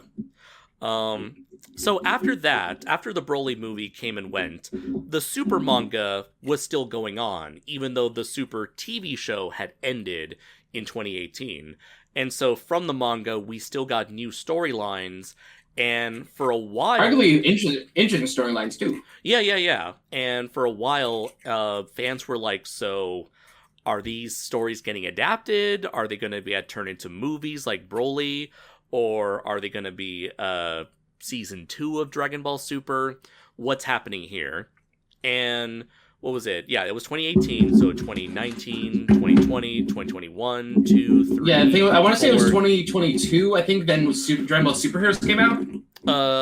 Superhero, yeah. 2022 was Dragon Ball Super. No, Dragon Ball Super Superhero. That's right, Superheroes. Yeah, because rumor has it, David, Toriyama forgot that the name of the branding is Dragon Ball Super when he created the subtitle Superhero. when I first saw that, I was like, I got confused, but maybe it's a Japanese thing. It's a Toriyama thing. He forgets about his characters a lot. He forgot that Super Saiyan 2 existed. Yes. He thought 3 was 2. Anyways, he at this time they were creating another Dragon Ball movie, this time the first CGI Dragon Ball movie. Which I was apprehensive about, but then I watched it. It's fucking badass. Yes, it is. And the first half's a little, but then after that, it's cool. It gives a spotlight to Toriyama's favorite creation, Piccolo. His favorite Dragon Ball character, Piccolo. And also, it gives a brilliant illustration of how quick fights in Dragon Ball Z actually are. Oh, yeah, because there was there's a I'm not even kidding, a 10-second clip where one of the characters shows a fight between two characters as if it was in real time, like someone recording it, and it was like 10 seconds long, and you're like, oh fuck, that's actually how fast that fight was. And in the anime, it was like an episode and a half. Yeah, like a lot of it was like posturing and then doing the beam, but like in actuality, it was like 3 punches, a strike, and then a giant beam, and that was the fight. And you're like, whoa, okay, damn. It's like the people who actually were able to seamlessly make the Goku versus Frieza fight actually 5 minutes. It's insane to watch. Indeed. So, so Dragon Ball Superhero was a thing. Again, came and went. It was a success. Not as big of a success as Broly, I believe. I think Broly is still like the highest grossing Dragon Ball movie. I think so too, because I think a lot of it was Superheroes was good. A lot of people loved it. Yeah. I think it was a lot of people's just apprehension to the art style. Or the animation style, because it's CGI, yeah. Yeah, which that's literally the only criticism I heard, and then they finally watched it and was like, oh, this is good. I'm like, yeah, you fucking baby. So then people were saying, okay, what's next for Dragon Ball? And Toriyama said, peace. Well, here's the thing. Right before he said that, there was an announcement of a new anime. Everyone was hoping for Dragon Ball Super Season 2, but instead, it's Dragon Ball Daima. Which almost was good. And everyone is like, what the fuck is Daima? And it's like, oh, Goku and this is right after the Buu saga, so we're going backwards in time. And Goku and his friends mysteriously get turned into kids, and they gotta go on a magical adventure through the moment I saw them turn into kids, that's when I was like, this show's gonna be bad. A lot of people were not happy by like Goku getting turned into a kid and everyone getting turned into it's Dragon Ball babies. It's Muppet Babies but with Dragon Ball in it. It's also because they keep this is their second time trying to reinvent Dragon Ball. Uh-huh. Well, actually, no. Technically, third time, because in the beginning of the Namek saga is their attempt to do Dragon Ball again. Oh, that's true. It's Bulma, Krillin, and Gohan. Yeah, and so this was like... and then there's GT, and then there's this. Yes. So Dragon Ball Daima would come out in 2024. It was 20 episodes long. It was a miniseries. At least it wasn't long. Yeah. I'll give it credit where credit is due. It wasn't long. It starts so goddamn strong. Mm-hmm. They reanimate a bunch of parts from the original series. Yeah. Like, beautifully. And then the rest of the show does not look like that. And, what was it? Unfortunately, at a point in time, Toriyama, the creator of Dragon Ball, passed away, unfortunately. I was devastated that day. Yeah. I called out at work. The world mourned his passing. He died, March 1st. 2024, so we're nearing the second, as of this recording, we are nearing the 2-year anniversary of his death. He passed away at the age of 68. Trying to see what he passed away from. Let's see. You're just sickness or some shit. Oh, a subdermal hematoma. So I think that's like bleeding of the brain, internal bleeding of the brain, I think. Yeah, it was some type of brain hemorrhage. Yeah. Sucks. Yes, and apparently when they had started animating Daima, they did not have an ending in mind for the series. So it's like they were rushing to get this ending done before they eventually got to that part of the animation. So something tells me that Toriyama's sudden death I can't prove it. There's no confirmation at all, and maybe we'll never get a confirmation, but I wouldn't be surprised if Toriyama's death resulted in Dragon Ball Daima being the mixed bag that it was, because I would imagine so. There's a lot of things like that where due to a creator's death or something, like the artistic integrity or the intention can be lost. I definitely can see that. Mm-hmm. But yeah, Daima it just didn't work for me. Like I said, I had my like, if you want Kid Goku for an entire season, watch Dragon Ball. You get him for 3 seasons as a kid before he even becomes a teenager. Like, I would say, like, for me, I enjoyed Daima for what it was. It was like it's a nice expansion of the Dragon Ball universe. The animation and the fights are great. The humor is really good. Is charming. I think for me, again, I think I was telling you pre-show is that my big issue again was one, characters, and then it felt like I was on Namek again because the background never changed. Like. There was just a lot of dullness to it, like, and also again, power scaling got weird because he was a kid, but it's also like we've seen Kid Goku stronger than that. Oh yeah, and like, then, like, trust me, the continuity. Dragon Ball Kid Goku could throw a mountain, like, and you're saying this Kid Goku couldn't destroy like 3 guys in a bar by just like flicking his finger? Come on now. And that it got repetitive at points. It's like, how many times does the ship fall apart or get stolen? Or gets blown up, so they have to find a new ship, or I don't know. It's like it was going at a good pace, but then at some point. Also, how's Piccolo a baby? He was 3 years old when he fought Goku in the World Tournament. That's not even. I'm not even joking when I say that. He was actually 3 years old. Yeah. It's just kind of weird where it's that's like, how Namekians grow. They grow real big because they're fucking slugs. Yes. It's just kind of weird. It's like, yeah, past the halfway point, things started to drag, and they're like, it's almost like they were stalling for time before they got to the final conclusion. And then once we got to the final conclusion, it felt like a lot of things that they were setting up were suddenly dropped in favor of something else entirely. And the main villain was very understanding too.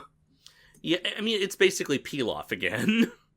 Well, again, but not as like I think again there was such an opportunity to like reintroduce Garlic Jr. and the Spice Boys. Yeah, it's like here's the thing: I might be the only person who digs Garlic Jr. and his various cronies because like there was a cool concept there. They had the Makio Star, like this was the runner up to being god of planet Earth, like in that canon. Right. But it was between him and Kami, and Kami won. Yeah. Instead, we get like a Goma and a knockoff version of the Ginyu Force, and it's like, wait, why are we doing a Ginyu Force callback here all of a sudden? Yeah, and they don't amount to anything. And then same with the whole thing. They're like, okay, so Namekians are actually still demons. I'm like, okay. Oh yeah, that's right. Yeah. They re-retcon that. But then Piccolo's not even a main character really in the show. Oh yeah. You would expect like this is like where his race came from. You'd expect him to have more investment in what's going on. Like you think there'd be more like Piccolo demon? Because remember, he like could throw up eggs as King Piccolo. Right. But yeah, and also Dabura. You reminded that Dabura was the king of hell. Right, and now, no, he's king of the demon realm, and we finally see the demon realm, and they bring him up, but it doesn't really matter a whole lot. And also, where was Enma? Oh yeah, that's right. And like, where's Gaz and Mez or whatever, the dudes in hell? Or remember, like, Toriyama designed a sister for Dabura, who only appears in the Xenoverse games and Dragon Ball Online, but she's nowhere to be seen here. Oh yeah, not Demigra, that's the other one, but yeah, I know. I know exactly what you're talking about. Toa and Mira. Mira, yeah. But like, they're not canon, which reminds me of like the joke that DBZ made, where what was it? Babidi. Like, this is the part where Babidi reacts to Dabura being killed by Boo, and he's like, "Oh shit, Toa's gonna kill me." Who cares? That bitch is barely canon anyways. Yeah. But it's just man, it's weird. It's weird. Yeah. So again, we're in another lull. There's just opportunities, like yeah. again, I don't think I said this earlier, but the series I wanted is I want the in between years between the last tournament arc and the rival Raditz. I want to see like mid-year Goku, like like early 20s Goku on adventures, because that's what one of my favorite Dragon Ball Z movies, Dead Zone, is like, where it's he doesn't have the Kaioken yet, he only has the Yoibo, and like he's basic again, he's fresh off of Dragon Ball. He's in that zone where he has plenty of skill still, but he's now a grown man. So like that he's like more Bruce Lee back then, he's grown. So and that's the adventures I wanted. Yeah. As for me, for what I wanted personally, like I discussed this in my review of Daima with my friend Cole, which again, ladies and gentlemen, can check it out. I suggested that the next big project they could do, because at this point it seemed like we were never getting a season 2 of Super, and I thought the best way to go about things is to make a remake of Dragon Ball from start to finish, just reanimated, make it 100% and manga accurate, make it seasonal, and that'll keep Toei busy, and they'll get a lot of money out of that, because clearly I can see that because they've made like short animations of stuff from Dragon Ball. Right, we just saw one right now. And they reanimated bits of the Red Ribbon Army arc for Superhero. They remade parts of the Buu Saga and Daima. I thought they were gearing up for a Dragon Ball readaptation, another adaptation of the manga. Let's see Monster Carrot. Like, we gotta see Monster Carrot. He's on the moon making mochi. So, like, Sailor Moon had a remake. Devilman has had multiple remakes. Thinking like, why not give Dragon Ball another adaptation / remake? But for the 40th anniversary, sorry, David, you wanted to say something? Before you proceed, how is it correctly pronounced? Is it Kakarot or Carrot? I mean, it is Kakarot, but it is also Carrot. It's based on carrot. Yeah, Toriyama took the word carrot, karoto, and turned karoto into kakaroto. Yeah, again, all Saiyans are based on vegetables, and all other villains are based on things you find in the fridge. Yeah, like Vegeta is vegetable, Nappa is lettuce, I believe. Raditz is a radish. Yeah, Bardock is a burdock. So and Broly is broccoli, I believe. Yes, it is. Sorry, what was your question, David? So what's the Japanese pronunciation of Kakarot? Kakaroto. Yeah. Kakaroto. Because everything in Japanese ends in a vowel sound, except for the letter N. Son Goku. Goku, yeah. And Goku comes from the Japanese name. Son Goku is Goku's full name. Son Goku is literally the Japanese name of Sun Wukong. Number one. Yeah, like you've heard of Journey to the West, right? You not known this? Yeah, I'm familiar with that. Yeah, and I knew watching Dragon Ball. Sun Wukong is the Chinese name. Son Goku is the Japanese name. Yeah. Of the character. So Dragon Ball is basically just his remake of Journey to the West. Yes, and that was the original intention. That was the intention. Yeah. Literally, again, watch Dragon Ball, and you will see Pigsy. You'll see Sandy. I was already familiar with Sun Wukong by the time I started watching Dragon Ball, and I noticed similarities. Tripitaka, Bulma is Tripitaka. Oolong is Pigsy. Sandy is, I'd say, Yamcha. Yamcha, yeah. It's literally it's literally Toriyama's Journey to the West. I mean, and also and Tien Shinhan is fucking what's his name? I think it's Erlang. His rival in Journey to the West. He also has a third eye. Right. That's literally what it started. If you can summarize Dragon Ball in one short sentence, it's basically Toriyama's Journey to the West. It was his take. And again, like I said, he has this somersault cloud. He has the power pole. The Nyoibo. Yeah. The Jinguban. That's what it's called in Chinese. The Jinguban. That's right. I forgot what the cloud. I remember in Monkey Magic, it's the somersault cloud. Yeah. And it's funny, like, there are people these days who have no idea what Journey to the West is, and they'll see a guy riding on a cloud with a pole, and they'll be like, "Oh my god, they're ripping off Goku!" It's like, no, you idiot. Side note, in the like in the final stage before the final boss of Black Myth Wukong, you're collecting the final fragments of Wukong's essence, and you get the somersault cloud in this big open area. Yeah. Nice. I played that game. It's fucking so tight. Fun fact. Almost gave me a heart attack.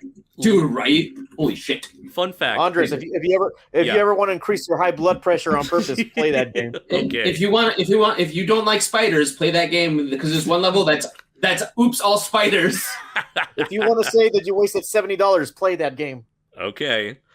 Fun fact, Lego made their own toy line based on Journey to the West. Monkey Kid! And the voice of Sun Wukong in Monkey Kid is... Sean Schemmel. Yeah, Sean Schemmel from the voice of Goku. Also, Sean Schemmel, voice of Ultraman Zero in the stage show. Yeah. Anyways, so... we've pretty much reached up to the current part of Dragon Ball history. Now we're going to expect an update next episode. Yes. So we finally get to find out what the next major Dragon Ball project is after a beautifully animated 40th anniversary celebration, celebratory animated short that highlights the biggest moments from the manga's history, as well as a brief look back at the Super era of Dragon Ball. And as it turns out, for this year, in the year of our Lord, 2026, we are getting another remake of Dragon Ball Battle of Gods, this time called Dragon Ball Super Beerus. So apparently they are going to remake the entirety of Dragon Ball Super, storyline by storyline, each one being roughly 5 to 6 episodes each. I'm very much interested in that because I think I went on record where Dragon Ball Super's anime production history is it's public knowledge now, but it was very rushed. So there was memes when it was coming out of how bad the animation was. Yeah. Because it was rushed. And I think, again, things didn't look polished. People were too clean. There was no grit. There was just a lot of stuff. Everything is very static and or rigid. when they had glowing auras, it was like a CG aura glowing over the character model, so it obscured the art itself. So because even Dragon Ball Z, when they're pulsating with their Super Saiyan energy, it's hand drawn power lines and stuff. In this one, it was like a filter placed over these characters. So even the idea of someone having a power up became obnoxious because it was just like a blue blob flying across the screen. Very true, yeah. So it's bad. And it's not like a complete 100% remake. They're essentially reanimating certain portions of the series while also condensing it from the Battle of Gods portion of Super was 14 episodes long, and did not need to be. Yeah, and they're truncating it from 14 episodes down to 6 episodes. And keep in mind, the original movie was only an hour and 40 minutes, roughly.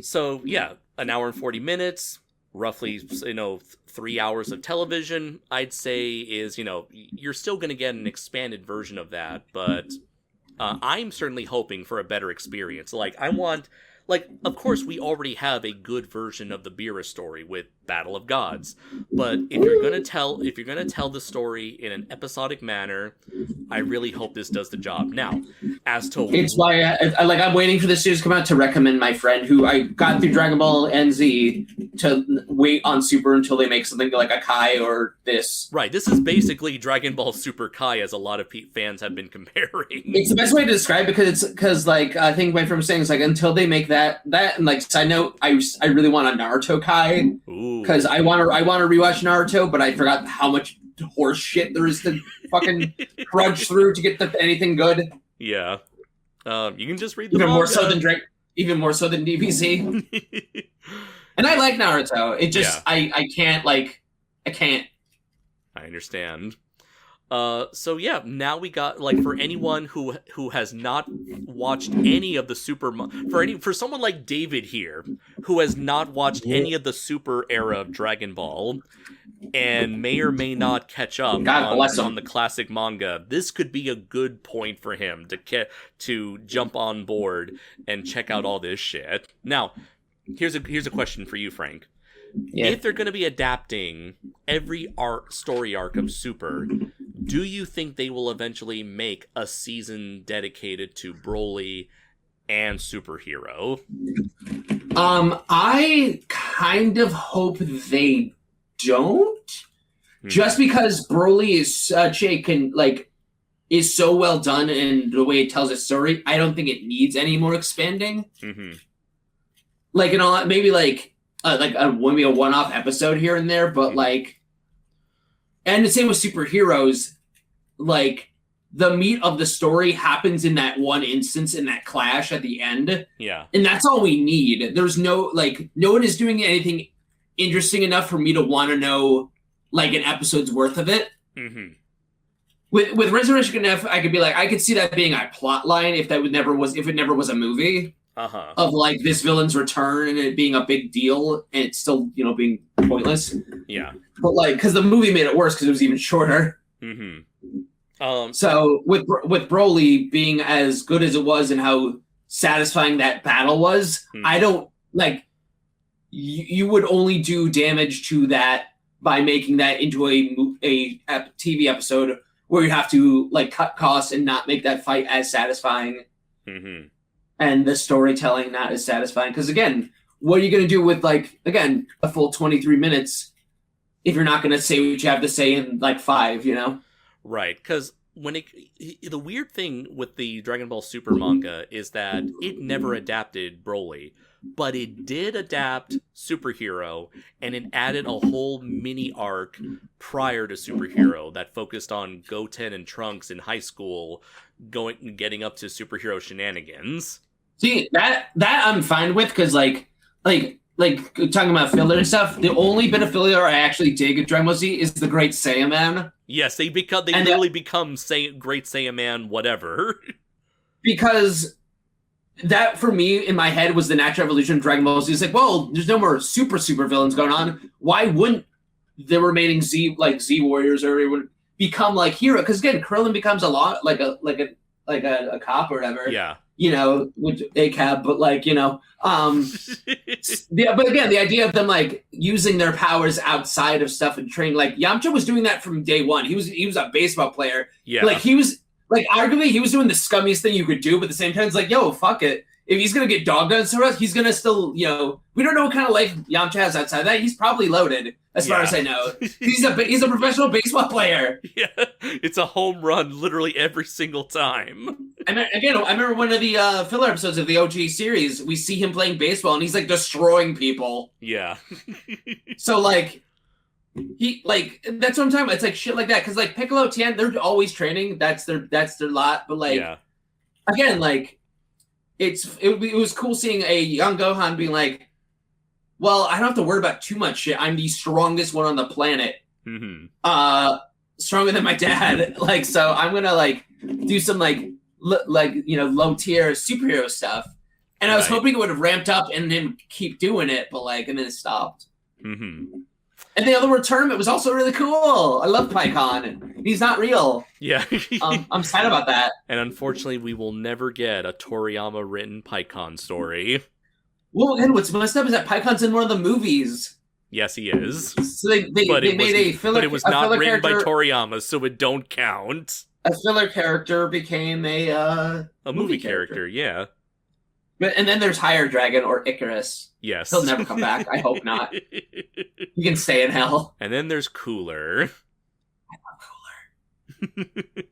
Cooler. So, the other announcement that we got, aside from a full-blown remake of Dragon Ball Super, is finally, after, 8 years? We finally are getting a Dragon Ball Super Season 2 with Dragon Ball Super, The Galactic Patrol, which is basically what they're going to be calling the Moral Arc, as fans have referred to it at this point. It involves Jacko, the little space hero. Yes. And we're a character who I thought I'd like, and then we meet him, and I'm this guy's annoying. I still need to read his manga because I'm The manga's fine because you don't have to hear his voice. Yeah. He's like, oh yeah, I'm Taco. I'm like, ew, get away from me. I think like at first I thought it was really weird that they would try to remake Super, but I suppose because it has been so long since Super came out, like that all the kids who grew up on Super are now in like high school, if not college, and yeah, Super's like almost as big. It's like 10 years old almost at this point. Oh no, yeah, okay. All the kids who grew up on Super, they're already in college. They don't watch anime anymore in Japan, so like they don't know what Kaioken's about. Yes. Remember when taking off your clothing meant something? They ain't gonna be watching Rush Hour 3. Dude, they're not. Dude, Goku's weighted gi is not gonna be Rush Hour 3, dude. Man, I'm gonna watch some Dragon Ball tonight. God damn it. So, you know what I'm talking about, kids? I'm sick of it. I hate Dragon Ball Z. I'm done. Cancel this podcast. We're done here. So, I understand why they would want to remake Super, not just to refresh everyone's memory, but also to gain a new audience. And obviously, the barrier... And just fix their shortcomings on it, because again, I don't think they were happy with what they had put out. Right. And it was so weird, like, when Super came out, they're like, oh, we just got a bunch of new people who lack experience on Super, that's why the animation is trash. And then it turns out, no, these are well-experienced animators who were given little to no fucking time to make this show. Yeah, because then you see them pop off again on Broly and shit like that, and you're like, oh, okay. Or not just Broly, but, like, I'd say the animation improved heavily by the time we got to the Goku Black arc and the Tournament and Power arc. Yeah, it's it still suffered from, I guess, whatever modern anime style that was, where everything was glossy, but... Yeah. But anyways, yeah. So anyways, I get the need to like keep Dragon Ball as a relevant franchise, not to old school fans, but to kids, more importantly. So there's a whole bunch of kids out there who did not grow up on Super, so what better way to get them reacquainted with Super than through Beerus and whatever, and then eventually get them ready for Season 2, because you can't start with Season 2. You can't show them going off to fight an alien space goat man if you don't start from where the Super era began. Yeah. So yeah, Dragon Ball Super, the Galactic Patrol is coming out next year, so we got ourselves quite a lot of Dragon Ball. I think they announced Xenoverse 3, and I'm hyped. Ooh, okay. I honestly, that's another thing where it's like it's been so long since Xenoverse 2 that I've been... They were still making DLC up to recently. Yeah. So I'm like, wait, so are we going to get a Xenoverse 3 or what? What's going on here? Also, someone mapped out how much you'd have to spend to like get everything that's out on Xenoverse 3, and like it costs more than a PS5. Oh no. Here's the funny thing: I never got. Like if you're buying at full price, because it's the season pass, the character packs, character additional. Because I bought a few recently, like when I got back into Xenoverse 2, but like there was so much, like some of it's not even available anymore. They were making it up until recently. Here's the funny thing: I never got any of the DLC for Xenoverse 2, only because I was always having too much fun playing as my own creative character. Yeah, I mean, I would get my character stuff, but yeah. Yeah. Anyways, you should play the Dragon Ball Z games. They're fun. Yeah. What was it? Oh, David. Go ahead. If you're gonna play a Dragon Ball game, I am not gonna play a goddamn fuck you. Dragon yes, Ball you are. You're. He doesn't have to. He shouldn't. Well, Frank, what do you think is a better entry point for a Dragon Ball game? Fighters, Xenoverse 2, or Sparking Zero? Oh, that's fucking tough. Because, because Sparking Zero is not user friendly. I like Sparking Zero, but it has everything. It beats the shit out of you. I would say, if you're gonna play like a game like that, like I said, plays one of the Xenoverse games, you can reenact battles from the series, but also you can make your own little guy. Yeah, it's a custom character. You get to create a Dragon Ball OC, and that OC gets to time travel to partake in the story of Dragon Ball, which I think is fun. It's a new spin on the same adventure, so it's not it's not an entire rehash like every game is. Yeah, or you can just play... and also Mhm. Sparking Zero doesn't cover every single battle. Yeah, or you can just play Fighters. Fighters is a traditional arcade-style fighting game. Yeah, if you just want a fighting game where you like characters that in it. Yeah, Fighters just a straight-up, like, Street Fighter... No, not Street Fighter, more like a... What did Arc Systems do? They did Guilty Gear. If you want a Guilty Gear-style fighting game, Dragon Ball Fighters, with a Z at the end, is good. Fighter Z. So, David, now that we have explained all of Dragon Ball history to you, as much as we could on a podcast for today, in less than 2 hours, what do you got to say for yourself? Would it piss you off to know that I've seen the Dragon Ball Evolution movie before I ever saw any of the Japanese stuff? No, it would not. I would have, because I watched Power Rangers before I watched Super Sentai, so we all win. Also, I've been friends with you for 10 years now. At this point, it's like I'm already locked in. Unfortunately, there's no way for me to cut off contact with you. I'm way too in deep with you. It's Dragon Ball is a franchise that I've been trying to get into, and I'm going to. I've already seen the first 20 episodes of Dragon Ball. Yeah, I think you're really gonna, like, in all honesty, like, no, all jokes aside, I think you're gonna gain a new appreciation for Z and everything after that. After watching all of Dragon Ball, because like that's what my best friend did, is that, because again, he really thought it was like, oh, this is, obviously he wanted to watch it because it's like a staple of like culture and shit, but also it was like, I'm like, I don't know if about this whole power up stuff, it's an episode, and then he watches Dragon Ball. It was like, I didn't realize it was like this like awesome story and had like fundamentals of like martial arts and tradition and stuff. I'm like, yeah, dude, it like goes places. So, like, I definitely feel like you can gain a better appreciation for, again, Dragon Ball and what it becomes, and then just Akira Toriyama as just a storyteller. Well, now I feel like I need to start with the original Dragon Ball mangas, because they are available on the Kindle edition, yes, which is my preferred way of reading books and comics. Oh, yeah. No, I honestly, read honestly, the whole manga. I read all 500 chapters on my phone. Yeah, exactly. Yeah, no, honestly, we may be missing out some physical book lovers, but yeah, that's how I like to read my books and my comics, through Kindle. I mean, honestly, I read majority of my novels through Audible. I gotta start doing that, because I've not been big into like reading shit. I should.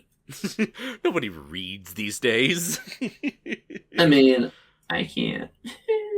But anyways, so David, you have the resources at your disposal to read and watch Dragon Ball. I would say, yeah, starting off with the manga and reading at your own pace, I'd say is definitely probably the most convenient you can do. Do you think that when the time comes, would you jump on board with Super Beerus and the Galactic Patrol once they start coming out? Like the super stuff is meant to take place after the manga, to put it simply. So, would you be jumping on board from the manga / anime, the Z anime, into the super stuff that's coming out very soon? Or would you rather jump into the super stuff as it's coming out? You mean before getting into Dragon Ball and Dragon Ball Z and all that? Correct, yeah. Would you be willing to jump into super before checking out classic Dragon Ball and Dragon Ball Z? Or that sounds like a terrible idea. Would you be committing yourself? I prefer to be disappointed in chronological order, the way Toei intended. Yes, see, he gets it. He's learning. He knows exactly the plight of a Dragon Ball Z fan. Yes, of course. That's like asking someone, would you rather get into Star Wars with the prequels instead of the original trilogy? Wait a minute. Hold on. Hold the phone. Hold on. What do you mean with that? No kidding. All right then. Well, I think we now know what we're gonna do. Actually, and then maybe finalish thoughts. Yes. Well, for Andres, since you have an opinion, just what is your favorite piece of Dragon Ball or Dragon Ball Z media? Like, be it a particular episode, arc, or like moment, or something that is particularly like you're fond of. Oh God, I would say he's like Mexican. He's fond of all of it. I mean, same. I mean, I would say that like the Frieza stuff definitely, like the Saiyan Saga and Frieza Saga are near and dear to me in terms of like early childhood memories. But I would say like just being able to see I would say like the moment between Goku and Vegeta, especially Great Ape Vegeta. Goku versus Great Ape Vegeta was like probably like the most intense shit I ever saw back in the day. And I feel like the moment he finally... I think I remember that episode.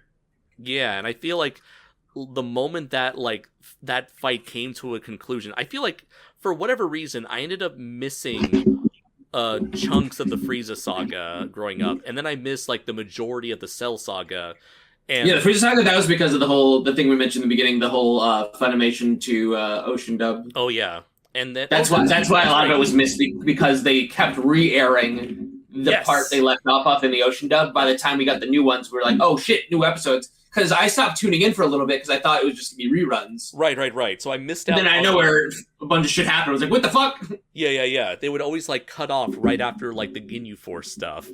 But anyways, so yeah, Frieza Saga, I remember seeing a lot, but there were chunks that I missed out on. Cell Saga, I don't know how I missed the majority of growing up. Boo Saga, I watched everything, but it was such a slog to get, a never-ending slog. But bless your soul, I would like come in and out of watching it. When it came to the Saiyan Saga, you know, with like Raditz, Nappa, Vegeta, that to me was like, you know, where it all began for me. Not just that, but I remember like Dragon Ball Z Budokai Tenkaichi 2 on the Wii. I played that game more than any other Dragon Ball to date. I had a lot of wonderful fond memories of that game in particular.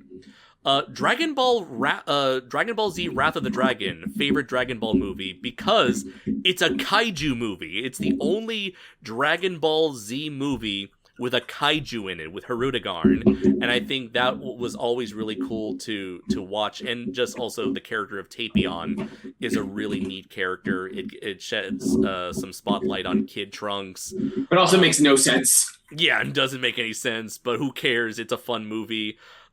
Fusion Reborn is also a really fun movie, but I feel like a lot of the fan service goes away too quickly.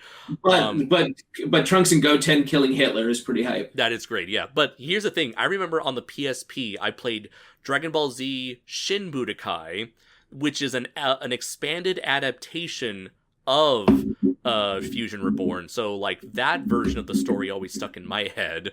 But anyways, when it came to the movies, Wrath of the Dragon, I thought was really fucking sick.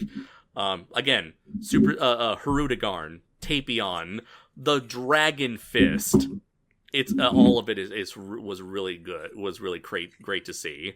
So yeah, I would say like those were some of like the biggest like spotlights in terms of movies, TV arc, and video games. And for you? Oh yeah, my turn. So for me, it's a mixture. After rewatching Dragon Ball, I gained a new appreciation for the Saiyan saga, because for me, I consider that the final Dragon Ball arc, because again, it's still terrestrial. It's before they go to space. Yeah. But they're still doing baseline martial arts before a lot of beam battles happen. Mm-hmm. So that's thing. And then for me, I would say my favorite arc is the Cell saga arc, because that was the arc that like was current for me when I was a kid.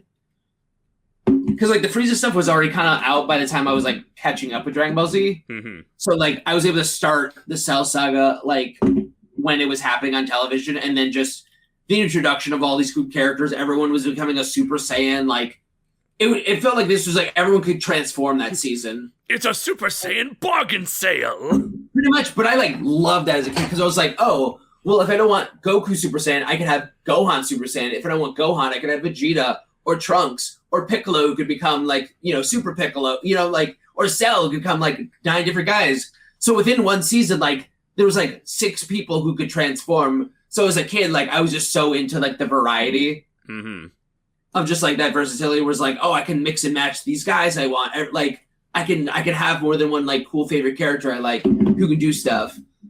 And then as far as Dragon Ball Z movies, I think it might be a 3-way tie, at least.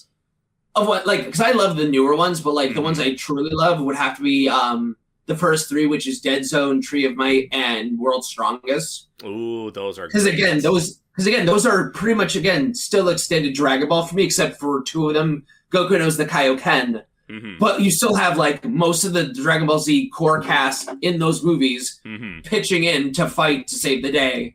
Like in Dead Zone, you have Piccolo and Goku working together, sort of. And in Tree of Might, you have all the Z Warriors teaming up against basically a cooler version of the Ginyu Force. Sorry, Ginyu Force, but the Crusher crew is the coolest. And World's Strongest, again, it's Goku in a frozen, like, bio-warrior mansion where he has to fight his way to a giant robot brain man. Oh, that was also great, yeah. And again, also we get Goku fighting Piccolo again, which, again, you won't get that anymore. Absolutely. And again, using the Kaioken, a power-up that I think is so dope visually that it's a bummer that it's basically irrelevant now. Yeah, that's true. It's also, by the way, I gotta give a special shout out to Dragon Ball Z Cooler's Revenge, because I remember it had like the most awesome, like fucking metal, like alt rock. Oh, that's the thing. I actually think I should have brought up that that was a thing they used to do back in the day. Jacob, is that on VHS tapes for Dragon Ball Z movies, at least the later ones, they started putting licensed music in them, so you'd have like Metallica, Deftones, like Drowning Pool, Dream Theater, yeah, like indie, like basically dubbed over the score to make them feel like cinematic. Yeah. So like it made the movies like wacko to look at now, but also it literally turned them into like feature length AMVs, if you remember when those were a thing. Like if you ever wondered where all the Linkin Park DBZ AMVs came from, it basically came from those. Yeah.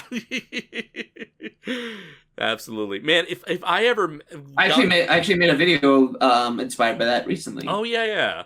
But yeah, I would say, like, you know, God willing, if I ever did like if I ever got the chance to create a Draco Azul movie, I would do just that. I would turn it into a 2000s, you know, heavy metal like AMV type of like early 2000s like feel to it. Oh, also I forgot to mention forgot to say my also one of my favorite movies is History of Trunks. Oh, that's great. Just because it's also so bleak, it's also like that's a side of Dragon Ball Z we never get to see ever and never have seen again. Where it is that grim and that, like, you know, refute where, again, these characters we're used to seeing being the strongest, being the victims and most vulnerable in the respective movie. So it was very interesting just to see that alternate history. Absolutely. And then as for games, my favorite one was Dragon Ball Z Budokai 3. Nice. Oh yeah, that was great. I miss the Budokai style of games, not the Tenkaichi ones. And I remember when Burst Limit came out, I thought, oh, are they gonna do a new? Yeah, that was essentially was like Budokai 4. So a lot of the fans called Budokai 4. Yeah, but like I thought that Burst Limit was gonna lead to like Burst Limit 2, 3, where they're gonna add more characters, but no, they never did. It was just a weird. Because it did well, but not well enough. Yeah. So we ended up just getting like a whole bunch of like one-off games until they hit their stride with Xenoverse, I think. Visually, it looked really cool. Yes. So David, actually, last question for you, David, and that is, what is the most, like, as someone who knows virtually nothing about Dragon Ball, what aspect of Dragon Ball, it can be a character, it can be a plot device, it can be whatever. What is the one thing that you are most interested in finding out about, learning more about in Dragon Ball? Well, I guess the story and characters, because. But which one? Which aspect of the story or what character are you like? Well, that's the thing. I don't know, because he really doesn't know. You know, you got me interested with You got me interested with Bardock's story, but apparently it's just a side story. It's a prequel movie. It's a prequel movie, which, hey, we can check it out after this recording. Not after this recording. This recording. I have work tomorrow. Nah, fuck you both. You're both gonna be sitting here. We're gonna watch Dragon Ball episode of Bardock. No, I'm turning this time around. All right, let's come in for a landing here, folks. All right, let's wish the Dragon Balls to send us back home. And this clock is good. I was gonna do a cool outro, but I don't think my voice I don't have it in me anymore.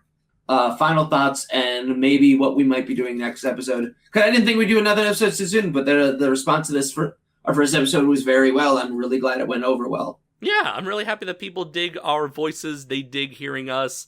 And, you know, I'm really excited to be making this a regular thing because Lord knows it's been a while since I've made regular content on the regular. Yeah, and it's fun talking to you dorks about shit and getting mad at David. Yeah, now you're into the spirit of things. Now I understand. Now you understand this wacky son of a gun. It's not my fault. And it's not, and that's what infuriates me. These things just happen. It's how much the world's deprived you. It's just how the world works. David says something, and then we get unnecessarily mean to him. Well, I'm not trying to be mean to him. I just hate him.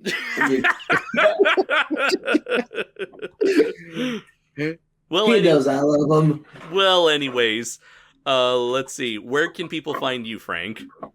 Man, you can find me a lot of places, but you can find me primarily on my Instagram, which is 8armspidey, the number 8, ARMED, SPOIDEY. For more and future podcasts of This Is Rad, Everything Is Scary, which might have an episode, maybe, in maybe a month or two. And my current agenda, which is the Hollow Rewind podcast, hosted by Ryan Coltrera and Jacob Davison. I always get that wrong. Jacob Davison, where they talk about nostalgic Halloween specials from years gone by. And that one I run the social media of currently. So check those boys out, but also check us out because I'm on this show. Absolutely. And I'm not even going to bother with David this time. You know you can follow him over at Ultra Rider Gorizard or anything Gorizard related on the internets. And as for me, you can follow me over on Twitter at Kaiju Noir, Instagram at Kaiju Noir, here at YouTube at Kaiju Noir. You can follow me at Twitter at PW_Draco Azul, and on Facebook at Primal Warrior Draco Azul, where you can find all the latest updates on my ongoing comic book series, as well as novels concerning the big blue giant robot itself. And, big blue robot. What was it? And let's see. You can also look forward to my current project, which is doing the commentary for Garo Taiga, coming soon from Media Blasters. They have the Blu-ray and 4K available for pre-order over on their website right now, which you can check out. And in the meantime, you can also check out my latest Draco Azul project, which is Draco Azul Gaiden Hellfire, which is available on Webtoon.